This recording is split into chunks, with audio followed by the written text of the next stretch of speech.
everybody. Welcome back to the B Makiing Connections podcast show. I am so excited to tell you who my next guest is. I have got Miguel Gonzalez, who is a psychic artist in the house. He's a trance medium as well alongside me. And so he understands my crazy world of trance, and he's going to tell you a little bit about his journey, which is so profound and so beautiful. Miguel, welcome to the show. Tell everybody about yourself. Hi, Kat. Thank you so much for having me, and hello to everybody that's listening. To share with everybody here, I've been on quite a journey with spirit and uncovering what it is that they wish to share with the world. And I've found that has been a few things as I continue on this path and journey. Throughout my life, I've always been drawn to art. Ever since I was a little kid, I would be drawing the Lady of Guadalupe, which is an emanation of Mother Mary. So I was always just drawn to her and roses as a child. So that never truly left. That never left. It stayed with me. And growing up in the Catholic religion, and that connection was always present. And it wasn't until I was 26, almost about to turn 27, that I had this dream visitation of the Lady of Guadalupe. I saw her in my dream, and it was more than just a dream. It was very real. And I was very aware of the fact that I was in this space. And the moment that I saw her, I couldn't believe my eyes. So I woke up right away. And when I woke up, the space around me felt very different. In front of me was this like constellation of stars that was forming her shape. And after that, the next few days, she came to see me. So it was 3 days in a row. And that was really the beginning of where I felt deep within myself that I needed to make changes in my life because there was something new that was to come and I needed to prepare. That's so fascinating, Miguel, that you say about the three visitations, because when I had my awakening, that's what happened with me with the Mother Mary. And I'm not religious. So, unlike yourself, that's grown in the Catholic, I was going to say I was going to ask you the question, what did your mum think of this when was she aware of your fascination with the Lady of Guadalupe? Yeah, she was. And, I'm very lucky that my immediate family is very supportive and open. Even growing up, although we grew up Catholic, I would always hear my mom saying, "Oh, we're going to call el curandero, o el señor que sabe curar, the healer." And they would call back to Mexico to consult with the healer for something that was going on within themselves or the family. And so that was always there within my family. The link to spirit through these different experiences. So you knew there was something mystical or magical, but you didn't quite know what shape it was going to take or what it looked like. How fascinating. I find that fascinating because I wasn't religious. And so when it appeared to me, I thought it was really, really strange, but it happened for 3 nights in a row. And the same as you, it felt more real. And I suppose that's part of lucid dreaming, isn't it? When you lucid dream or you get a visitation, it's more real than your everyday life. Your hairs stand up on your hair. You can feel more alert. You don't forget it when you've woken up like you do a normal dream. It's so at the forefront of your mind. So this dream must have illuminated your life then. What changes did you make? What were you doing at the time at 26, 27 years old, Miguel? To be honest with you, Kat, I was really experiencing a life where I was doing a lot of things that were just not helping myself, that were not productive to living a healthy life in alignment with who I am as spirit. And it was more of like, I was, more of the partying, the drinking, that type of relationship with life. Gosh, you don't strike me like that at all anymore. Say it again? You don't strike me like that anymore. You So know, quite a wild child then as you're in your I was youth. a very wild child. I was like, you know what? I'm gonna go have fun. I was very crazy, I will say. But I'm quite the opposite now. I don't drink, or I actually don't really like going to parties anymore. So it's a very different feeling of experiencing life than at that point. And so I knew that I needed to make those changes. And I was also just in a very low place within myself, just being really heavily depressed and just always feeling like life was not as enjoyable. I didn't really want to keep going was the feeling. But through the beautiful guidance of spirit, here we are today, and I'm grateful for everything that's happened, and We should they share changed my life. we should share with everybody how you're here, because I have known Miguel for about maybe 3 or 4 years, Miguel. We came into contact with one another, and a friend of mine who was very skeptical about the spirit world had witnessed me read and was kind of a bit curious. And I said, I know this young man who draws. Let me get him to draw your father. And you did. And it was so accurate.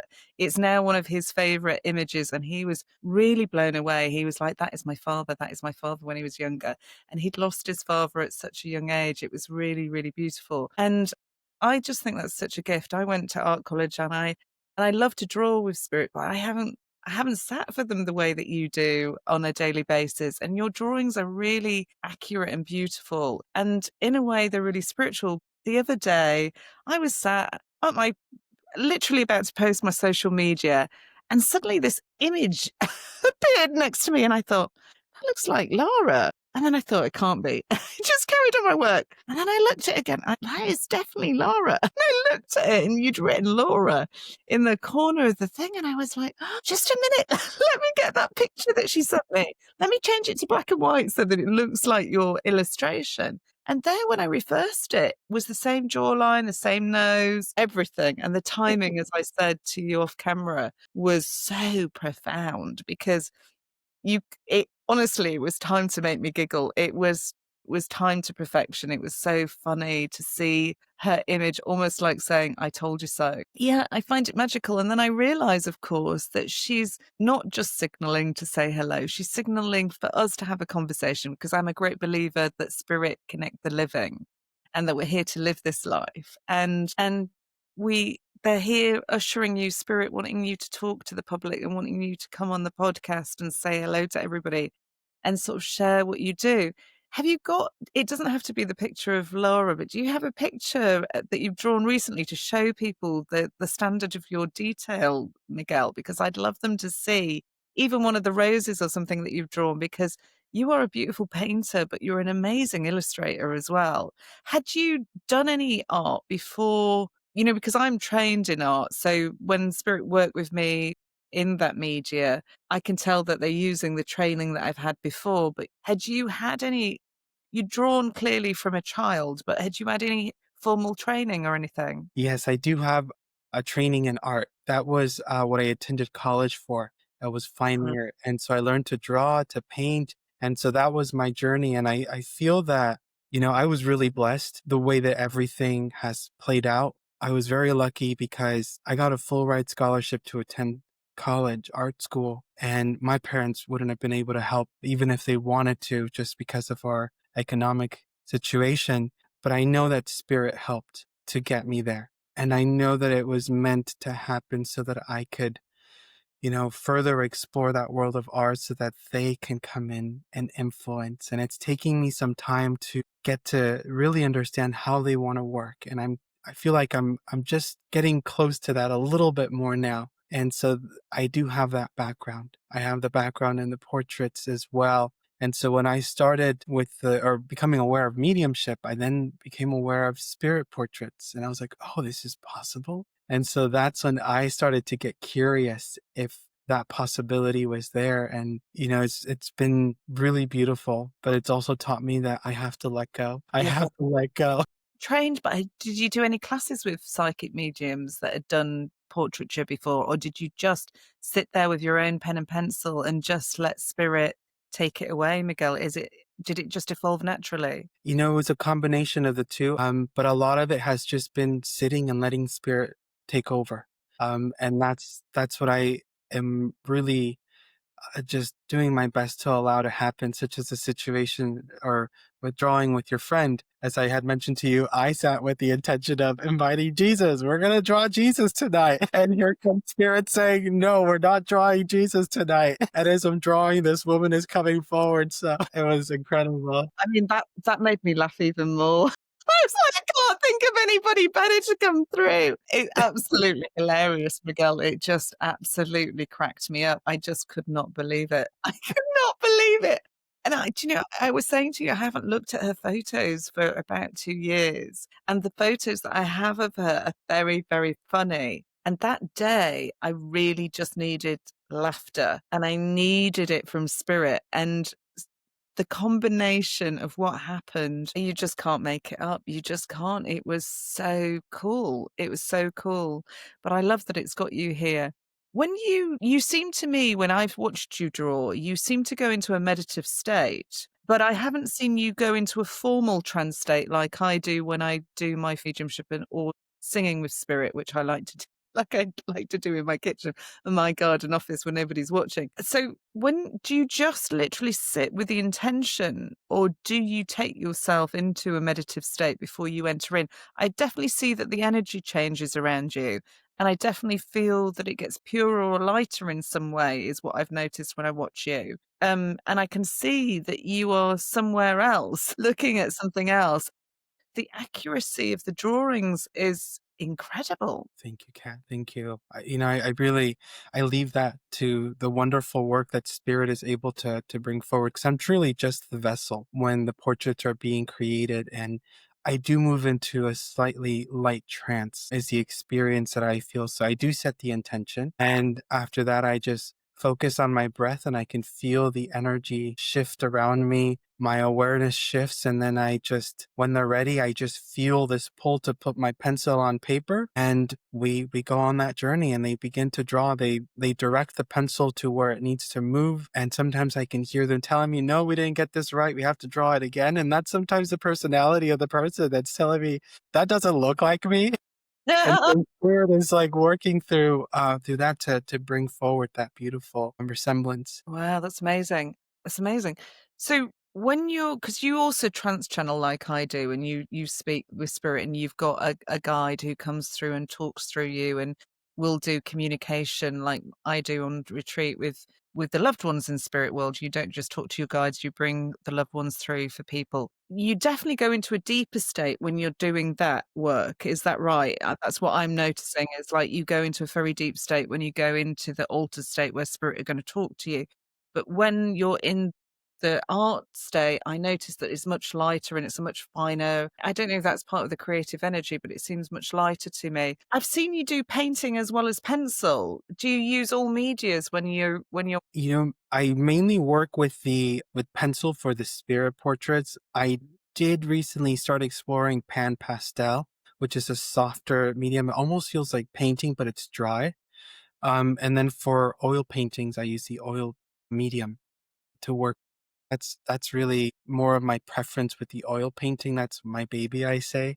And so they've been able to come in and influence that as well as I'm working. How long was it before you got evidence that what you were drawing was accurate depictions of the people in front of you, Miguel? Did you sit there for, because I know that when I started singing with spirit, and I can't sing in life, I am tone deaf, a really awful voice. And so I can only do it when I go into the altered state. And I'm slowly starting to learn where how to sing through their efforts, if that makes sense. So, but what I found really interesting is it took some time to evolve, and there was a lot of weird stuff before the pure stuff happened and the quality started to come through of what the impressions that they were wanting to make. Was that the same with your drawing? Did you draw a few portraits and think these are just nice portraits, they're not necessarily of anybody? How quickly did you start to get the evidence that no, these are accurate depictions of the people in front of me? Yeah, I did have quite a few portraits where I felt there were just people, but they weren't really connecting to someone. My first portrait that I remember, and this all happened within like the same year that I was starting to explore the spirit portraits, where I was in a circle and I was connecting with a mother, and I could just feel that her son was there. And so I just started to allow spirit to draw, and that was the first one that was recognized. She Mm. said, "Yeah, that's my son. That's exactly my son." And so that was a really beautiful experience that gave me that little spark that was like, okay, there's something here. You can keep going. Uh, Yeah, isn't it funny? so- You have to feel your way a little bit, don't you? yes. Everybody thinks it happens like this. It doesn't. You spend hours practicing or playing with spirit, and I do think Huh? playing's a good word, isn't it? Spirit like to And play. And you do it just because of the love in your heart and this curiosity of, is there something more to life? And it's almost like you do believe, but until you actually go through the process, it's like if somebody had said to me, Spirit were going to sing through me, I would have burst out laughing because I have thought it possible because I was that bad a singer. So it's kind of interesting, isn't it? We play with spirit. We've got the purpose. We've got these beautiful portraits coming through. And then we get this defined moment where somebody recognizes the person. I know she must have been elated. She must have been elated. But I can imagine for you, it's like this encouragement and this joy of like, wow, I've got something that's going to make somebody feel better or heal. Because I mean, I think the impression that I got from my friend whose portrait you did of their father was that they were openly skeptical and they had been convinced quite a lot by the reading that I'd given. And yet still they were like, I really want to believe, but I don't know if I do. And then when they saw your portrait, they were like, how can this be? How can that man who's never met my father draw my father? I mean, he was quite bowled away by it, Miguel. It took, I'm sure his head's whirling with it. He can't quite get his head round it. But I was like, this is one of the many talents that spirit have. These are one of the many miracles or magical moments that we experience if we are willing just to show up, if we're willing just to try, if we're willing to play. And we might not always get it right. What was interesting, we were talking about the portrait of Laura and the eyebrows slightly different, but it's interesting because it's slightly different, but you can tell that it's the shape of her eyebrow. It's just slightly the way that it's come in is slightly at a slightly different pitch or angle. But the amazing thing for me that I found very healing as well was when she lost her son, she kind of like went a little bit gun ho and she'd kind of got massive, not that there's anything wrong with markings or tattoos or anything, but she'd got this massive portrait over her arm and she'd gone a little bit kind of masculine and kind of not butch, but kind of, she was a very strong personality and she was a very strong character. And I'd always thought when I saw her in readings that there was a more feminine, softer, beautiful side to her. And when you gave me the portrait, I was like, wow, she is in spirit a more beautiful version of herself. It's definitely her, slightly softer. It's slightly more feminine. She looks very feminine in it. She looks very beautiful. And yet, when we look at that black and white photo, we can see that there is a very distinct resemblance. So I found that quite healing as well, Miguel. It wasn't just that it was her and the fact that she had the cross around the neck and she'd been brought up Catholic and she'd lost her faith in God after her son died. I just thought this lovely kind of sign that she was trying to say, have faith and, you're on the right track kind of thing. And I just found it very beautiful that she looked happier. She looked exactly as she did in life, but she was glowing in a way she wasn't before she transitioned to spirit. And I found that really, really comforting, very comforting. Do lots of people say that, Miguel, when they see the pictures? thank you for sharing that, Kat. That's so beautiful, and how the healing was brought through, that connection of the spirit portrait. Through the energy of the picture. So you're conveying more than just the artwork. You're conveying an energy, an emotion, and a feeling. And you can see her smiling, which I love the fact that you said it was very unusual that you do somebody smiling. You usually do them with pursed lips, and spirit were adamant, no, it has to be a big smile, huge smile, which made me laugh even more because I knew that she was being cheeky. But there was definitely more conveyed to me than just the illustration. Definitely, I don't know if that's just because I'm intuitive as well, but I definitely felt the emotion in the picture. And that was what was really uplifting to me. It really made me feel so much better. I felt relief and it was lovely. I felt relief knowing she was happy and that she was well. And I knew relief that like everything had come full circle, but that she was trying to say, you did the right thing. And so I thought that was really, really interesting. Really, really interesting. And I'm sure when I pass on that portrait to some of her friends as well, they'll feel the same. What's been the most amazing portrait that you've ever done, Miguel, and what's touched you the most? Because I know that you've done some drawings and paintings of archetypes like Jesus, and how many days would something like that take you, or would how long would you sit and paint for? Because clearly, when it's somebody of an archetype, you're doing it for yourself, not just on for spirit, not necessarily to sell it or to give it to somebody because it's your depiction. But some of those paintings look very, very intricate, especially your oil paintings. You said your illustrations maybe take 5 or 10 minutes, but how long does a portrait take, Miguel? Like Yeah. done in oils? In oils, it takes me a longer time. That can be anywhere from 40 hours to 80 minutes. Yeah, it takes me quite a bit. Because I like to work in layers. So I do a first impression, let it dry, and I keep building and building.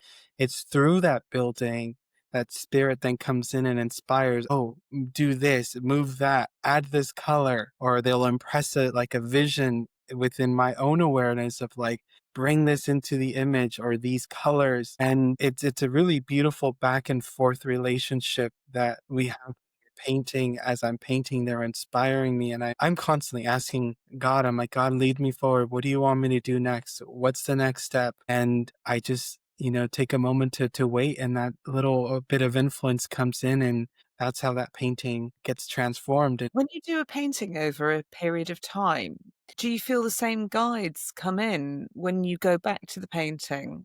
Kat, that's a really good question. When it comes to the painting, I just open my heart to God and whomever is meant to help me or guide me in that experience, that moment, I welcome them. That's beautiful.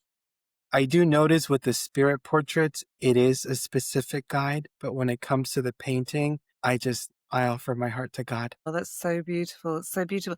Do you auction off any of your paintings, Miguel, or do you keep them?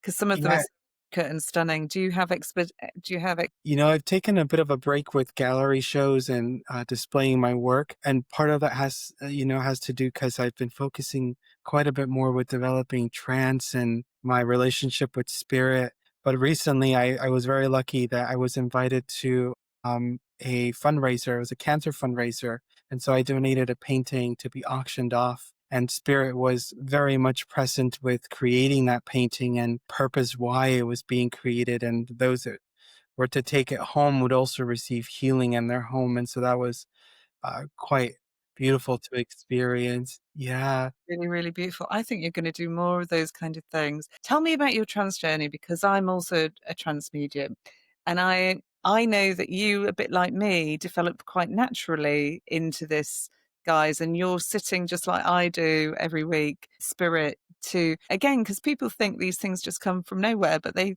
happen over years, don't they? They happen Yeah. over we sit and we play for a long, long time. So share with and then we experiment and we test it out to see if it works, and some bits do and some bits are a bit rusty. And you iron them out, don't you? Slowly you think I remember I don't know if you've ever had this experience. I remember once doing a demonstration in a centre here in the UK, and the first time I did it, it was really good. The second time I criticised Spirit because I thought, "Well, you were really funny the first time. This time I think you were a bit dry. I think you were a bit bored." And do you know what? It was a lesson to me, Miguel, because more people came up to compliment Spirit the second time than the Really? and so I realized that sometimes you've got to take yourself out of it, that we as humans do not know the greatest need. The spirit will know the greatest way, and they know how to touch the audience. And when the audience is different, spirit have to be different. They have to show up differently. They have to act differently. And that was a big sort of lesson for me. Tell me about your journey. How have you evolved? So portraiture obviously came from your art history and your degree. How did the trans come about? Did that have you just evolved it yourself, or have you sat in circles? What how have you managed it? Yeah. Again, it's just a combination of the two, Kat. And it's really interesting, when I look back to when I started my mediumship, the mentor that I was working with at that time, Michael Mayo, he would also host trance circles. To be honest with you, at that time, I had no idea what it meant. Having somebody speak to me was terrifying, but I knew I needed to be there. I just knew in my heart I needed to be there. And so those were the first sittings in within that condition, that space that I was participating in. And then after a couple sessions that I went to, COVID happened and all of that changed. So I wasn't connecting with the trance as much until I picked up my sittings again and I was sitting with spirit. And I started to notice that the moment that I would sit, I could feel this weighted, warm blanket description that I can have for it fall over me. I could feel it from the top of my head and I could feel like something was shifting without me doing anything. And so I started to become curious about it and I became aware that this was the trance energy that was starting to occur. And I was really lucky that I also received a reading from Elaine Thorpe, who's a wonderful, amazing medium with her guide. And in that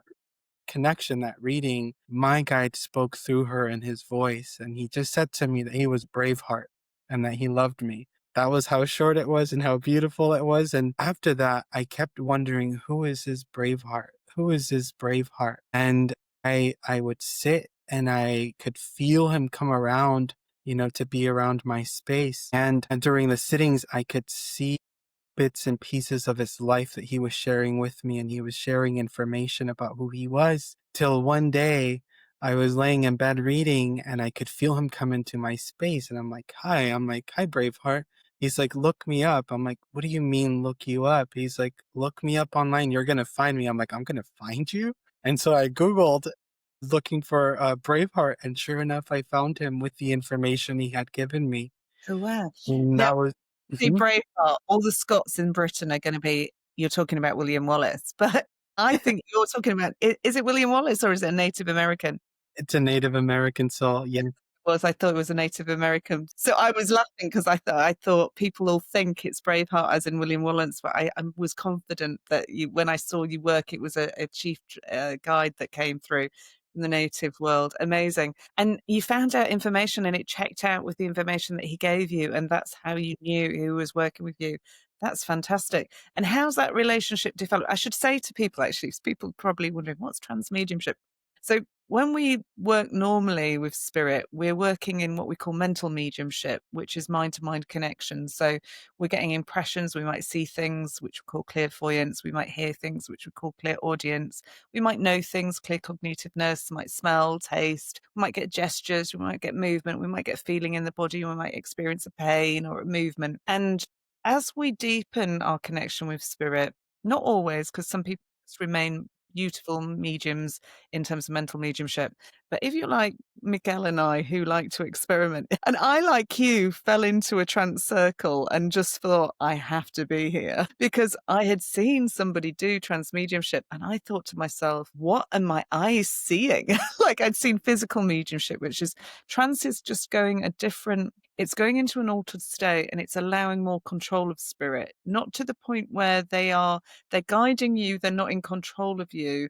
They can do things and bring things into your awareness that feels like you're moving aside. It feels like less of you it feels more accurate to me. I don't know if you would agree with that, Miguel. It feels purer. It feels like they say it in the way that they want to say it. And there's sometimes a shift in dialogue or words, or the vibration and the energy shifts as well. I can feel that more healing enters the room when I'm doing a trance channeling or reading.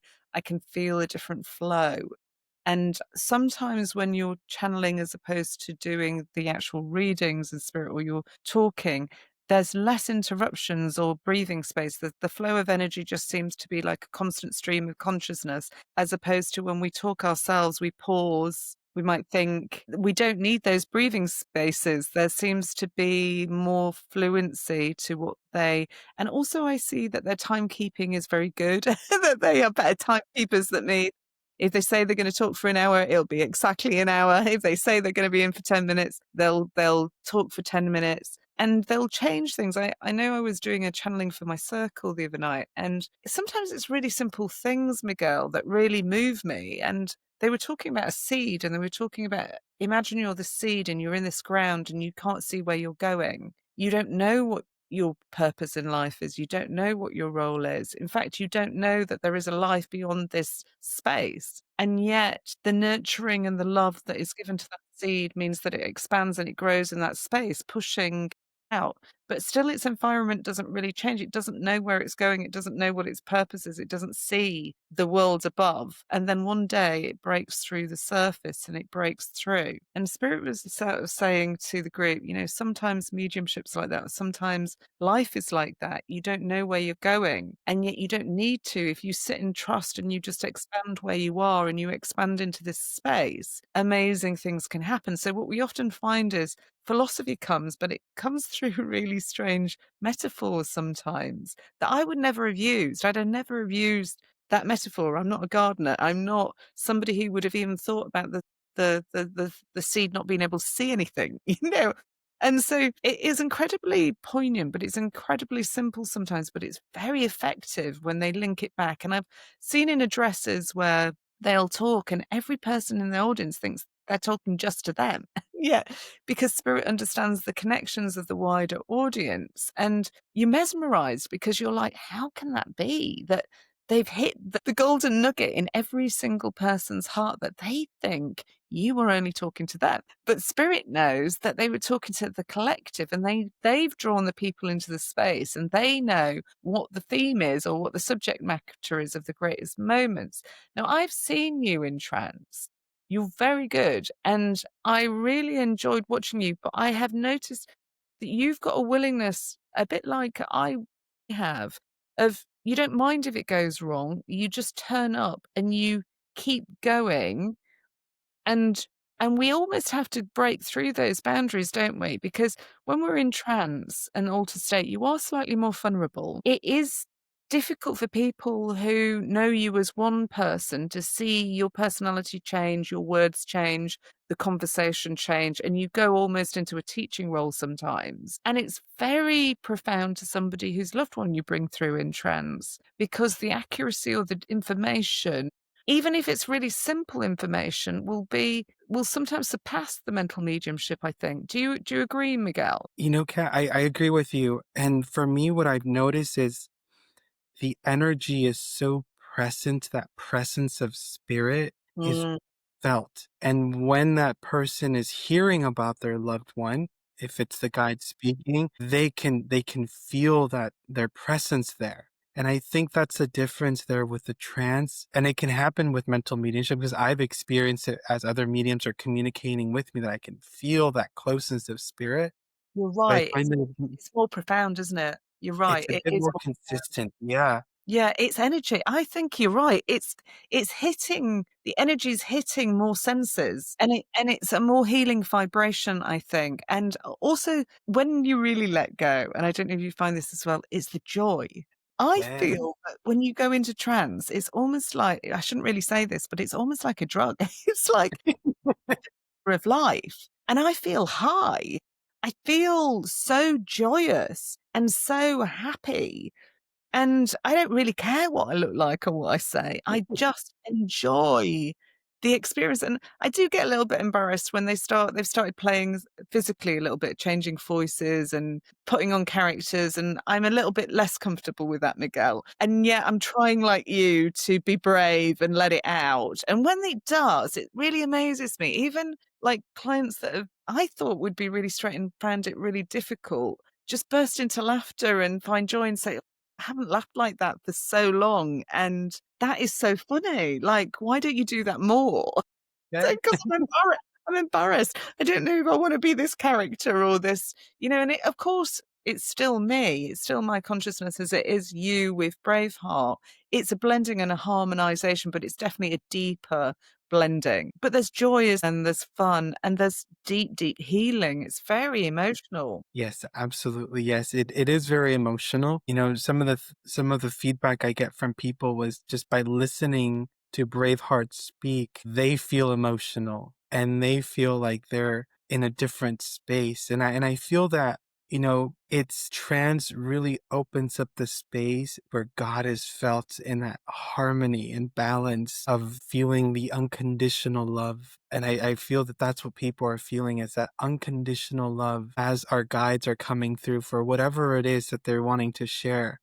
It's felt within every person that is willing to listen and open their heart to. You're so right. You're so right. It is, isn't it? And I think that's the elixir that's so addictive is when you felt that in your heart or you felt that movement in your soul that creates these expressions. And even though it's the essence of you is still there, it changes you, doesn't it? It changes your light. It changes who you are. And you can feel a bit vulnerable coming out of it. I feel that it is a little bit similar to what people describe when they have near death experiences and they talk about you fall from this height of like bliss back into, and I've been a little bit first couple of times, a bit better now, I can stabilize it better, but I would find that I would be really nauseous for food or kind of shaky from the energy, and I would find it hard to come down.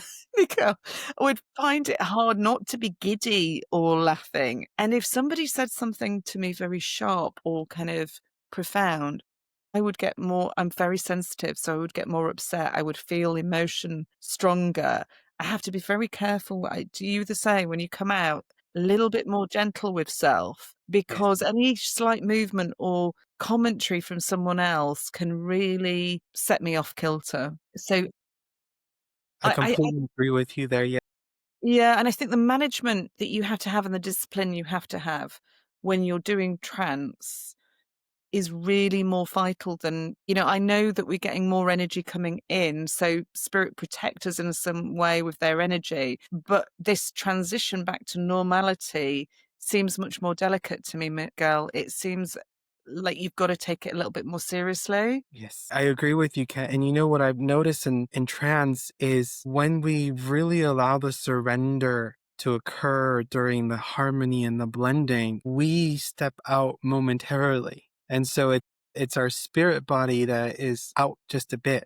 Yeah, it's not just a little bit to the side, isn't it? Yes, it's a little bit to the side. So we feel when we come back into the awareness of our body. And because we have left momentarily, it's like that sensitivity is much more stronger in the sounds, the noises, the space around. And so I agree with you with what you're sharing there. I know I've seen a demonstration that you did and I really enjoyed it, but how long will you normally, as you've got more practiced, how long will you stay in trance? So the other thing I should sort of say to people, people think that when you're in trance, you don't remember anything. You do remember some things, not everything. It's almost like you're there and you're present. You're not watching it on a camera. You are very in the moment, but you can't stop what you're, even if you want to stop or that they're going to take the mick out of you or something, you can't really stop the communication happening. And that's what I find really funny as well, because sometimes I can hear them laughing as well. So I'm about to get uncomfortable with something and then they're laughing at the fact that I'm going to be uncomfortable with it. And yet it still comes out whether I'm comfortable or not. Yeah. You had that experience. Yes, yeah, and I experience it similar to what you're describing. It's being present in the moment. So you're aware of it as it's happening. And as the new word comes forward or new information, you don't quite Ideal. remember the one before because you're in the very moment. And so when you come out, True. you remember the bits and pieces, but I can feel when they're gonna say something that I'm like, "Ooh, I'm a little not sure about this," but it still happens. For me, what I notice is that you're in such a beautiful space, you don't wanna disrupt it. You Yeah. wanna let it flow, you wanna let it happen, and, yeah, it's really funny sometimes. What's most beautiful thing Braveheart has said when you've been in there I have little nuggets sometimes that Spirit will say, if I just take that one nugget from that demonstration, oh, I like that. Have you had a few of those? Have you had a few? So I'll sort of give you an impression. Like, I remember sometimes they'll just be like one-liners, and I remember one day they took me slightly out of body. This asked me to fall backwards a little bit. And I heard them say, the space that you cultivate for yourself is the most important space of all. And I was like, oh, they'll say to me, freedom is beyond the mind. Mm, And so I always thought the mind had to go there to have the awareness. And then this idea that no, the freedom is beyond that state of being maybe it's in this presence that you were talking about, Miguel. I'm not sure, but when they say these little nuggets, I'm like, and then of course there's this unfolding where you're like, oh, and they'll send a book or they'll send somebody to you and you'll find that it means so much more. Like, what's been your moment like that you've like, oh gosh, he's a really clever man, that Braveheart. Yeah, he says this to me personally, and I've heard him say it to other people too, is where he talks about the illusions of the mind. If it's not happening right now, it's not reality. And that is the connection of where we as humans have anxiety. So if you're not in the present moment, you're either thinking of the future or you're thinking of the past. And so if you are feeling all of that, he reminds you, like, come back to the present moment. What you're thinking are illusions of the mind that you are creating, but they're not real. Yeah, so these things where we worry something's gonna happen and it doesn't, yet we've spent a whole day worrying about it and it never comes to be. It was just our mind Exactly. forward projecting. Yeah, that happens, doesn't it? That happens. One of my favorite bits was there was once when I went to do a demonstration. So one of the first times, I had to be kind of duped into doing this work a little bit, Miguel.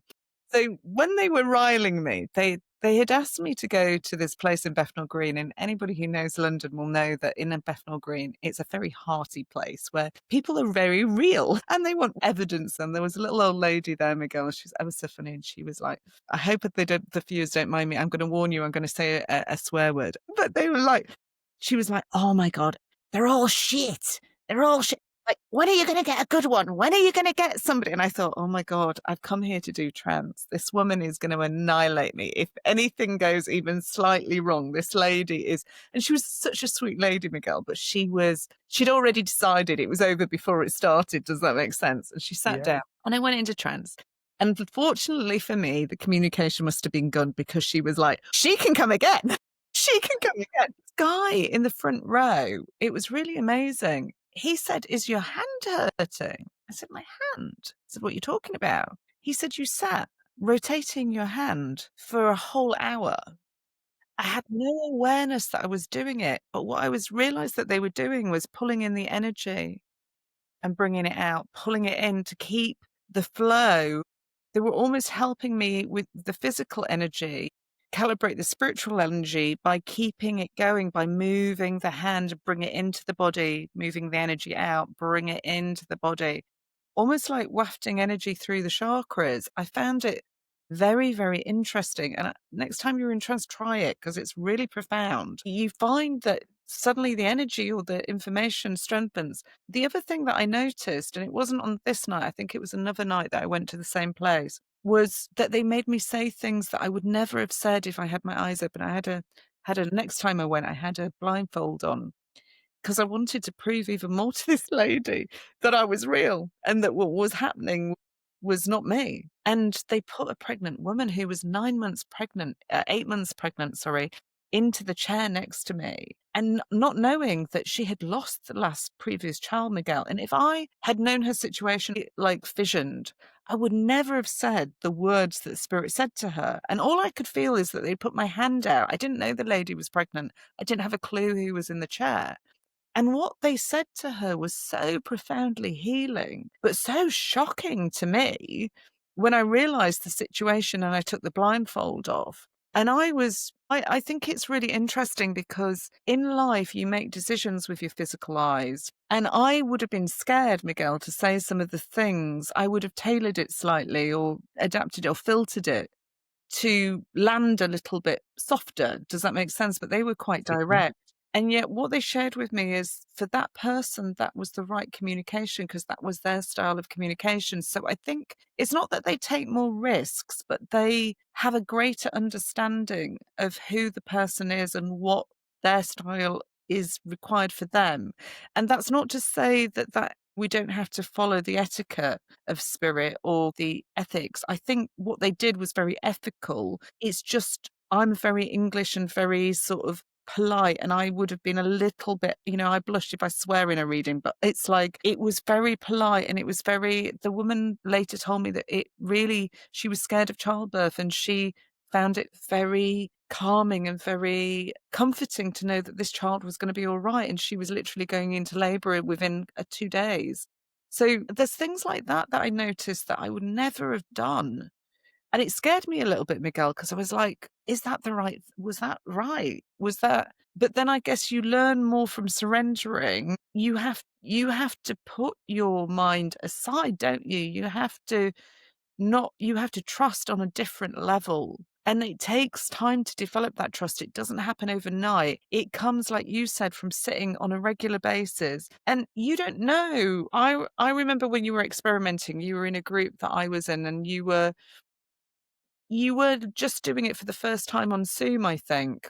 And so there are moments where you drop out of the energy or you pause and you and eventually you just have to, the lesson is that I'd say to anybody that's wanting to try it or wanting to work with it or develop it, get a good teacher around you that's helpful, somebody who can teach you. I'm trained in hypnotherapy, and I know that you've had people around you to counsel you and support you, Miguel. But once you've got that in place, you have to trust the guides, don't you? You have to be patient, and there will be things that are not perfect. And then you learn as you go, don't you? That's kind of the beauty of it. And I've seen you since, and you're fluent now. Is that right? It constantly, or do you still feel that you've got challenges that, your guides are still lifting the energy? I don't know. How is it for you, Miguel? I feel that I still have challenges, but where we're at now, spirit has taken a stronger hold that my part isn't as noticeable as it perhaps feels internally for me. But, I love what you're saying about just showing up, and that's truly what it is. I don't feel like I've arrived at any point. I'm just willing to sit and give it a try and see what happens and trusting that spirit's going to be there because they'll always be there. They're not going to leave us or not be there. Was They are.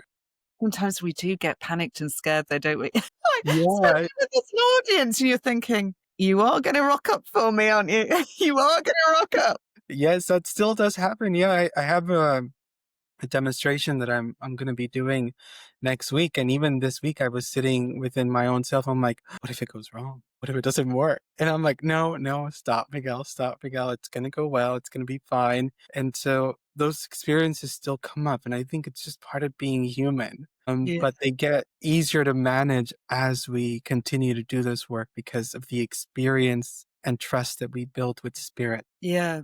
I'm getting better organized at preparation and exit out of trance as well. I think having somebody who sort of tells the audience what to expect, or you sharing what to expect, and to sort of say, I'm going to be very vulnerable when I come out, and actually communicating a little bit more is important for me. I've also found, I don't know if you found this, is I think everybody finds the mental mediumship very easy because they can see your personality.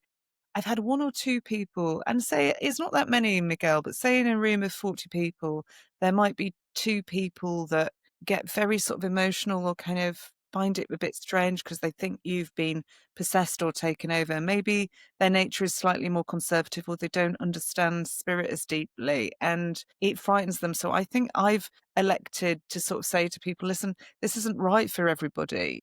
Some of you aren't going to get this connection. And if you feel that you're either not going to take it seriously, or you feel that it's going to upset you or offend you, I'd rather that you actually take yourself aside and perhaps do something else with the hour than force you into this situation, because it's genuinely, you need to be curious or open to the process. It is an experiment every time we sit, and we always are hopeful for more and that you are going to be touched by the magic of spirit.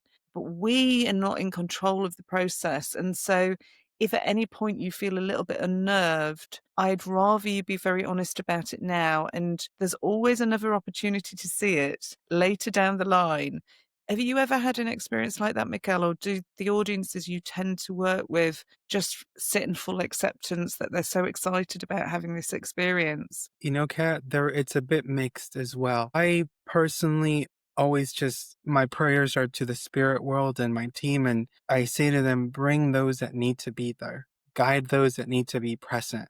And so for me, that's the extent of that communication with spirit and myself, and whomever joins, I trust that they're meant to be there for whatever reason they need to be there for themselves and their journey. And so within that space, I do my best to surrender that part and just focus on my job, which is to allow and to step back and to let it happen. So I've learned to kind of just let go of some things that are Yeah. really out of my control and just go into that space of allowing. This one of the last demonstrations I did that was in person.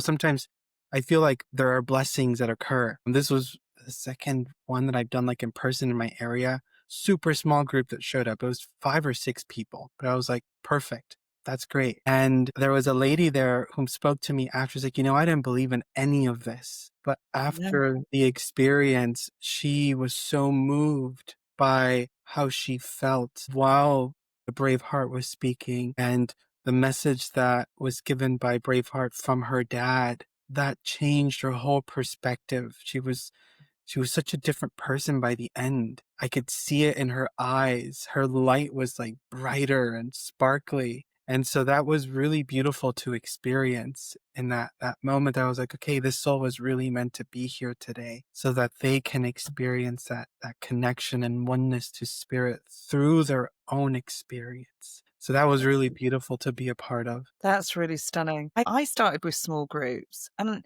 I think maybe in a bigger group, that woman wouldn't have felt. I think there's an intimacy that you've created and that's allowed her to have that experience. Another time that spirit, at the beginning, when I was really didn't realize that spirit wanted to do trance, Miguel, and they sort of were duping me into all these sort of situations where I would have to do things that I wasn't anticipating, and I'd feel a little bit like okay, I'm here. Okay, I'm gonna give it a try.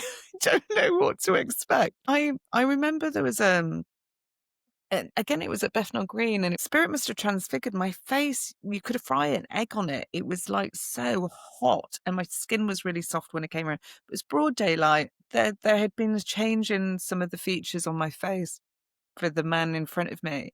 But spirit went round and they were touching each person individually. And I was aware that it was so funny for me. I felt like I thought I was here for the people that were living. And I realized actually my guides were teaching their guides in the spirit world. And so I had this kind of really weird sort of Zen like moment of, I'm here, but my awareness is up here. And I was like, I thought I was here for these people, but I'm not. I'm here for these people. And I found it fascinating, Miguel. But again, because it was a small group of 11, I feel that it didn't matter if you made a mistake. There's almost a slightly more comfort in, I don't know, there's something about all eyes on you that intimidates me a little bit. I'm a little Mhm. bit I feel shy. the same. Yes. Mhm. I'm a little bit shy, and I'm a bit I don't know, I'm not one of these big egos that wants to stand up in front of people. I am literally surrendering spirit because I love the love, and I think you're the same. And I just want to experience them as fully as I can. And I don't really want to put any pressure on. If it's accurate, it's accurate. If it's not, like it's an experiment, I'm just keen to see where they go with it and how far they push it. But at the same time, I love it because I think of what you say, that unconditional love and that presence. You don't get to feel that every minute of the day. And in those moments, some kind of vortex inside of you opens up and you really do truly feel it. And they feel the love. But so I think it's lovely that you're sitting in these small groups and these people are benefiting. It's building your confidence. It's helping people that clearly that lady would have been very skeptical, Miguel. And yet, in this intimate environment, she was able to let her guard down a little bit. And that helped her shift. So even the people that they're selecting for you, it's fascinating, isn't it? It's really fascinating. It really is, Kat. One other story that just comes to mind as we're talking here, sometimes because I don't know what's going to happen and I actually prefer it that way. I Yeah. like that I don't know what's going to happen and I get to experience it in some slight way as it is. But I had one experience where the energy feels different than a group. And for this occasion, Braveheart came through, shared some guidance, and then I could feel that a loved one was there for this beautiful soul, and I'm aware of it. I'm like, oh, are you gonna try to speak? So I'm getting nervous inside of what's I'm thinking is gonna happen, and sure enough, he does, and he comes through, and I let it happen, and I surrender. And so this ended up being the brother of the woman that we were connecting with, and he spoke directly to her, and she shared with me after. It was like, that was my brother, that was his voice, that was exactly him. But the healing that occurred, that I didn't know about this person. And they shared with me after. He's like, I don't really believe in God. I don't really know what God is, but through this experience, she said to me, if God has allowed you to be able to do this, and there must be a God. There must be a God if this was possible. That my brother came through and spoke to me, and I was like, whoa, like that was something that really I could feel it was is such a transformational moment for this person. It's quite humbling, isn't it? Because with any of this kind of thing, like you're such a non-ego kind of person. And I can see that you've got a really great constraint in. I could see that if somebody had a different personality, it could affect them very, very differently and perhaps bring out some kind of alter ego to a certain degree. But I can see through you, your trust in spirit, but also the way that it's unfolding for you. Every moment is a miracle or magic. This feeling of touching God, but not being, you know, I'm holding space for God or this light or this unconditional love to come through and to impact an audience. And I'm also getting this little bit of magic or exuberance or wonder and awe from this experience. That's what I feel when I hear you talking. And that's for me how it should be, Miguel. That's what trance mediumship feels like, isn't it? And this evolution, there's a lot of criticism, isn't there? Oh, but it's just you. It's you just put on a funny voice, or maybe you've read something or you watched something on TV. Well, yeah, it is my consciousness. It is Miguel's consciousness, but the spirit world, the puppeteers, and they know what to do with that experience to make it perfectly appropriate for the audience that they're talking to or the person that they want to touch. It is quite humbling, isn't it? It's very humbling. And I can see that it profoundly affects you a lot in a very, very spiritual and beautiful way. And I can even feel, as we've been talking today, the energy changing in the room. I don't know if you've noticed it, Yeah, but as we're talking, there's the peacefulness that's coming in, the vibration of the spirit world just listening to us chatting away about our experiences. I can hear them thinking, "Oh, they're enjoying it. We can throw a few more things at them. They're enjoying it. They're sitting with it. They're sitting, even when we're squirming, we're yeah, sitting, we're sitting with it. But it is, people don't realize it is a real fight between joy and squirming, isn't it, Miguel? It's like part of you wants the experience and the other part of you is scared stiff. And the exactly. surrendering isn't easy to do, is it? It's not easy. I remember the first time that they tried to make a note and I thought, oh my God, like I sounded like the Cat's chorus. And I was like, what is this? And I just had to be patient. And now, as I hear them do kind of songs and 1940s songs and things, and I'm like, God, it's like it's amazing, and I don't really share it that often. I share it on retreat, but I don't. I'm a bit shy. I just like playing with it for myself. I'm not doing it for anybody else. I'm doing it for the joy of dancing with spirit. And so I think to myself, if anybody had a camera watching me in my kitchen or my outdoor office when I'm singing operatic songs or musicals, they'd probably think I'm absolutely crazy. But I can't explain it. It's not that it's a drug, Miguel, but once you feel this connection, it's very hard to let go of, isn't it? It is, Kat. It really is. It's such a beautiful love that is felt and experienced, and being able to feel that is such a gift Mm. to be in that moment. I've experienced some sessions where even while I'm in trance, I'm so moved by the emotion and the love. There are tears just rolling down my eyes through it because you could just feel how close God is in that moment and Mhm. that unconditional love that you're like, everything is just perfect. Everything is perfect as it is right now. I had a moment where the kids were playing with the mum and they were taking the mick out of the mum. And again, I would never go this far, but kids are different, aren't they? They know how far they can take their parents. And this kid I could hear the spirit kids laughing and egging the boy on as he was talking. And although I was trying to create the right space and prevent him from doing anything too naughty, he had picked his mum. His mum had been, it's so personal. And because nobody will know who it is, I think it's okay to sort of say, but she'd been shaving her arms, Miguel. And her son started she hadn't told anybody. She was being really private about it. It was something that she was just feeling a little bit sensitive about. And so he started doing the action of shaving her arms and taking the mick out of the fact that she was shaving her arms, even having conversation with what she'd been saying to herself and like, and it was in the moment, it was she was laughing. I was like, I was finding it hard to stay in trance because I was laughing so hard at what they were saying. And the kids were laughing so much that I just wanted to burst out laughing. And I remember coming out of the trance just like chuck. And, you know, it's still a very profound thing that we talk about when I see his mum, because she's like, that little, he was just like that in life. And he used to be like that to me all the time. I miss that. I miss that answer. I miss that moment. And so again, I think, I don't know, there's something really, it is funny, isn't it? It's like, I don't want to embarrass this lady. I don't want to, but at the same time, Spirit have got this fun or sense of humor, and they know how far they can take it without offending anybody. And I don't know if it's slightly out of my comfort zone sometimes, but it's fun and this joy and this laughter. And I don't ever want to be put under the pressure, and I don't know if you're the same, of having to kind of rock up and be on show. I think I like doing it and feeling my way very intuitively, what feels safe for me, what feels comfortable. Every time that I do it, I'm letting a little bit more of me expand into this unusual experience. And are you the same, Miguel? Because I think I get a bit nauseous or frightened if people say, right, we need you to rock up every Saturday and do this. Yeah, I can't. I couldn't do it on demand, could you? No, yeah.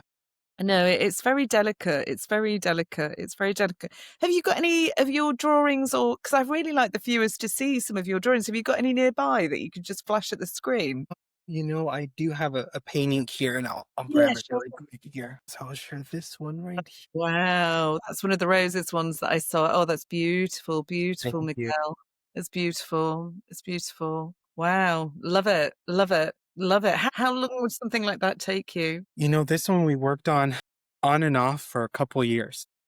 Wow, Yeah, I would work on it for, a couple hours, and then I would leave it till I felt that pull, that inspiration, like, okay, now it's time to work on it again. And so that one has taken some time just because of the off and on that I was experiencing. wow.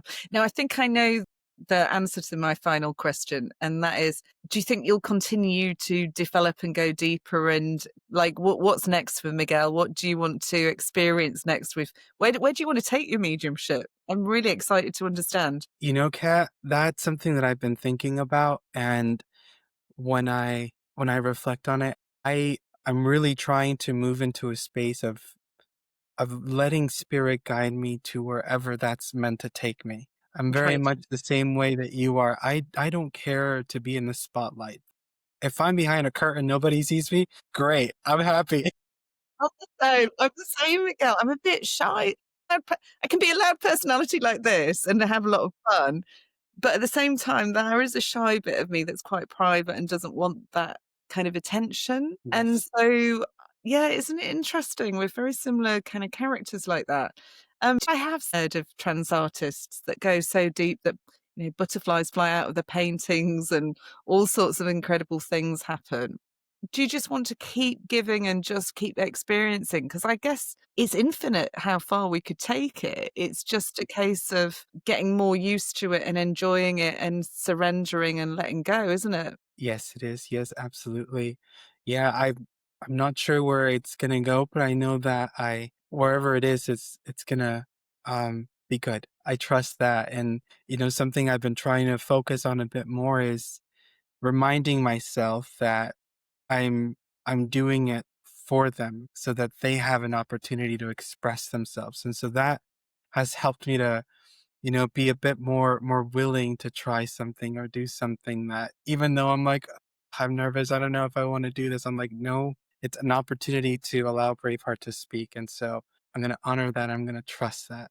And so Well, that's helped me to feel a little bit more, it's less about me and more about them. and that kind of brings us round to the portrait that you did of Laura, because the one thing that I'd said, and I was really sort of struggling with the decisions that I'd made at the time that that portrait appeared, and I knew it was her laughing, saying, "You're doing the right thing. You keep going." I reached the same point as you, where I was like, I don't want to dictate to spirit anymore what we're going to do. I want them to share with me what they want to do.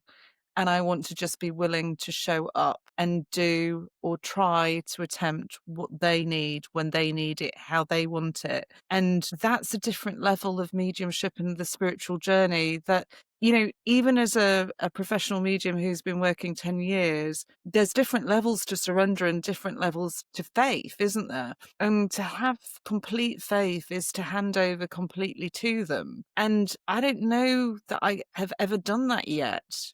Not one. I think it's a constant evolution towards it, Yes. and I can't wait, Miguel, for that moment of, like, letting go. It's almost like jumping out the plane without the parachute, isn't it? It's like, you know you're gonna be okay. Somebody's gonna save you or whisk you up, but you just there is a not knowing that is, the human side of you is like, "I can't believe I'm really doing this." But the spiritual side of you is like, "No, you're okay. You've got this far. You are not just gonna drop you. It's gonna it's a good thing." So, yeah, I think that's part of the journey, and I love the fact that you're experiencing the same kind of thing as me, and that makes me feel very reassured. Let me tell you. Makes me feel reassured because 'cause you're somebody that's always got their feet on the ground, and you're a very loving person. I think you're a very pure soul as well. I feel that your work, you don't ever do it for the money. You do it because of the love that it gives you and the joy that it gives you. And I think that's a very precious thing, Miguel. It's very, very beautiful. I hope you will get paid for your work and then you will continue to do a balance of it because you have to survive. And the more that we want to do this work, in order to do this work full time, we have to kind of have the balance, don't we? But I love the fact that you do a lot of charity work as well, and that you do it sometimes like I do, just for the joy of connection with spirit, and you don't it's for nobody else but yourself and spirit, and that's a lovely thing as well. Thank you so much for coming on. I'm so pleased that Lara drew her portrait through you that day that you wanted Jesus. I hope you weren't so disappointed. They wanted to get you here on this podcast, and it was just a magical way of reintroducing you into my life, and it's been wonderful to have you here. Thank you so much. Thank you, Kat. Thank you. Thank you so much for today. It's been so wonderful to be with you. Thank you.